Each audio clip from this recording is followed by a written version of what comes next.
देश में आर्थिक गतिविधियों को चलाने में बैंकों का एक महत्वपूर्ण योगदान होता है। उनकी नियमों में एक छोटा सा बदलाव भी पूरी अर्थव्यवस्था को प्रभावित करता है।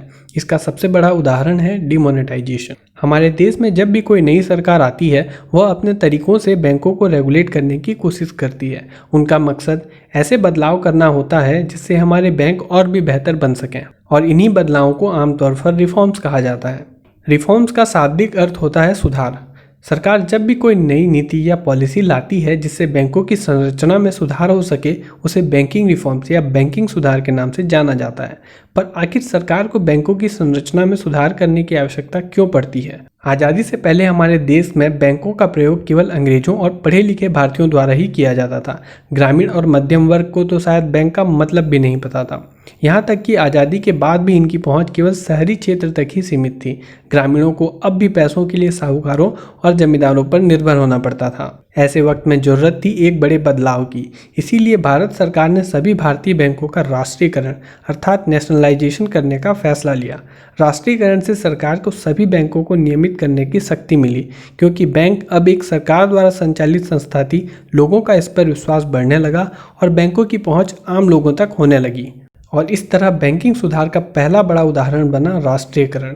पर जब राष्ट्रीयकरण का दौर पूरा हुआ, तब भारतीय अर्थव्यवस्था एक बुरे दौर से गुजर रही थी। तब सरकार के सामने एक नई मुश्किल यह थी कि उनके पास बैंकों के व्यापक विस्तार अर्थात एक्सपेंशन के लिए कोई ठोस रणनीति नहीं थी। तकनीक का सीमित इस्तेमाल, आर्थिक मंदी और बिना किसी रिस्क मैनेजमेंट प्रणाली की वजह से बैंकों की कोई खास आमदनी नहीं थी। साथ ही देश का अस्थिर राजनीतिक माहौल और बढ़ती महंगाई ने स्थिति को और भी गंभीर बना दिया था। अब वक्त था एक और बड़े बदलाव का, और इससे निपटने के लिए तब की नरसिम्हा राव सरकार ने व्यापक आर्थिक सुधार अर्थात कॉम्प्रिहेंसिव इकोनॉमिक रिफॉर्म्स की घोषणा की, जिसमें बैंकिंग सुधार भी शामिल थे। इसके लिए अगस्त 1991 में भारत सरकार ने 9 सदस्यीय समिति का गठन किया, जिसके अध्यक्ष थे एम नरसिम्हन।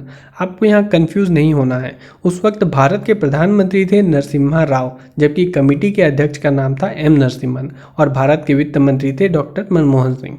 इस कमेटी का वास्तविक नाम था committee on financial system CFS।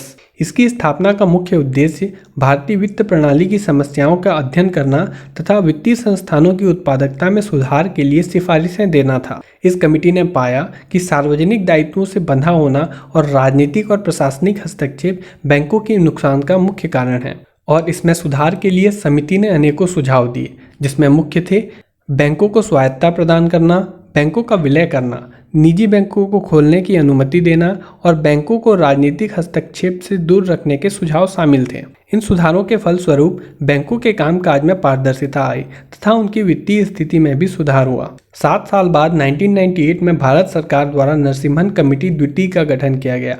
इसका उद्देश्य पूर्व में किए गए सुधारों की समीक्षा कर नए सुझाव देना था। शायद यह इन सुधारों का ही परिणाम था कि जो भारत 1991 में आर्थिक मंदी झेल रहा था, 20 साल बाद 2011 में विश्व का तीसरा सबसे बड़ा अर्थव्यवस्था बना। और इन सुधारों के मुख्य रचनाकार थे भारत के पूर्व प्रधानमंत्री डॉक्टर मनमोहन सिंह जी, जो कि 1991 के समय देश के वित्त मंत्री भी थे। अगर आपको बैंकिंग रिफॉर्म्स या नरसिम्हन कमेटी के सुझावों के बारे में और डिटेल में जानना है, या फिर आपको इस टॉपिक पर नोट्स चाहिए, तो मैंने इस पर एक कंप्लीट आर्टिकल लिखा है जो आप फ्री में पढ़ सकते हैं। आर्टिकल का लिंक डिस्क्रिप्शन में है। अगर आपको इंडियन इकोनॉमी से रिलेटेड कोई भी डाउट्स हो तो आप कमेंट्स में, ट्विटर या इंस्टाग्राम कहीं पर भी पूछ सकते हैं। मैं सभी के रिप्लाईज देता हूँ।